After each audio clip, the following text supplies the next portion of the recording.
तर स्वागत आहे मित्रांनो माझ्या नवीन व्हिडिओमध्ये. आज आहे पार्ट 16 आणि पार्ट 16 मध्ये मी आज तुम्हाला शिकवणार आहे की ऑप्शन ग्रीक्स का असतात.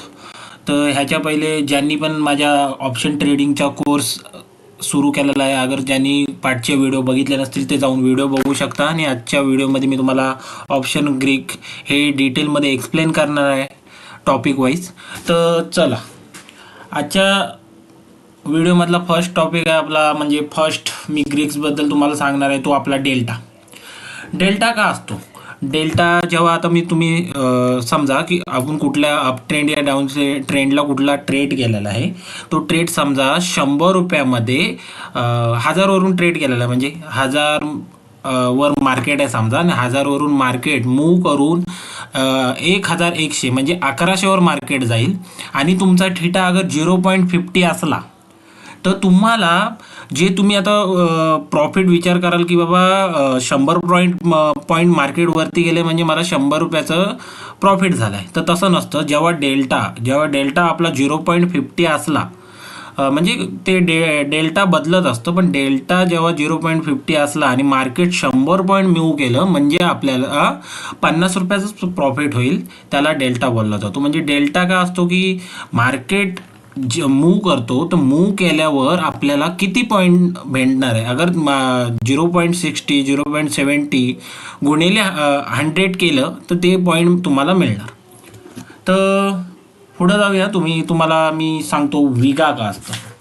विगा जेव्हाही कुठल्या आपल्या मार्केटमध्ये कुठलं न्यूज येतो या कुठला बजेट येतं, या त्या दिवशी जे प्रीमियम आपल्याला कधी 300 रुपयाला एक प्रीमियम पडतं, तर त्या मार्केटच्या वॉलेटाईल दिवशी वेगा हाय असतं. वेगा हायमुळं जेव्हा आपण प्रीमियम विकत घ्यायला जातो, तर प्रीमियम आपल्याला जे 400-500 रुपयाला एक पडत असतं, ते त्या दिवशी 1200-1300 रुपये 1400 रुपये असं पडतं.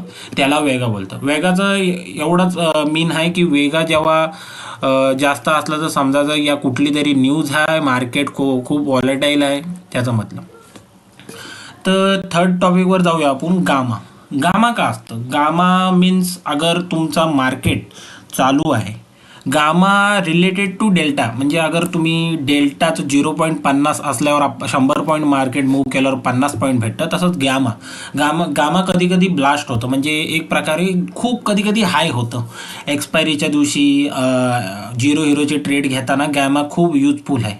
जेव्हा आता गॅमा एक डिटेलमध्ये म्हणजे नॉर्मल तुम्हाला समजेल असे ह्या भाषेत सांगतो. गॅमा जेव्हा तुम्ही मार्केटमध्ये कुठला ट्रेड घेतला आणि 0.50च्या बदली तुम्हाला 1.2 1.4 या 4x वगैरे देतो, त्यावेळेला म्हणजे 0.50च्या बदली जास्त 1.1 1.2 असे जेव्हा पण तो गामा देतं, म्हणजे एक प्रकारे तो डेल्टाच आहे पकडा.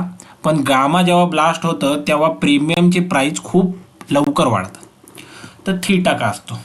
तर तुम्हाला हे माहिती आहे की ऑप्शन ट्रेडिंगच्या ह्याच्यामध्ये, ऑप्शन सेलिंगच्या ह्याच्यामध्ये आणि ऑप्शन बाईंगच्या ह्याच्यामध्ये, ऑप्शन बाईंग आणि ऑप्शन सेलिंगमध्ये बोलतात ना 1:3, म्हणजे अगर सेलर 2 गुणा जास्त कमवू शकतो, म्हणजे सेलरला साईडवेज मार्केट असल्यावर पण तो पैसे कमवू शकतो, या त्याच्या डायरेक्शनला मार्केट गेलं तरी कमवू शकतो. पण ऑप्शन बाईंगच्या दुनियामध्ये थीटा म्हणजे आपला दुश्मन असतं. समजा जेव्हा ही मार्केट आपण अपसाईडला कुठं ट्रेड घेतला आणि मग आपल्याला माहिती आहे मार्केट अपसाईडला जाणार आहे, त्यावेळेला अगर तो मार्केट जरा वरती जाऊन मार्केट 5 या 10 मिनटं तिथं कन्सोलेट केलं, तेव्हा आपला थीटा डिके होतो. म्हणजे मार्केट भले 10 पॉईंट 20 पॉईंट वरती असो, पण ते थीटा डिकेमुळं आपल्याला आपली प्रीमियम नेगेटिव्ह दाखवतात. म्हणजे अगर 500 रुपयाचा कुठला प्रीमियम आपण घेतलेला आहे आणि 20 पॉईंट वरती जाऊन पण 1 तास कन्सोलेटेड करत आहे मार्केट, तर आपल्याला 480 450 रुपये पण वर आपला कुठला प्रीमियम जाऊ शकतो, त्याला थीटा बोलतात. आय होप तुम्हाला ऑप्शन ग्रीक्स हे चार इम्पॉर्टंट आपले ऑप्शन ग्रीक्स आहेत.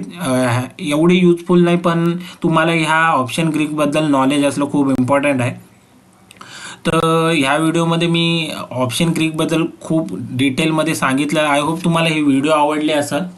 अगर ही व्हिडिओ आवडली असेल तर लाईक शेअर सबस्क्राईब करा. And thank you. भेटू नवीन व्हिडिओमध्ये.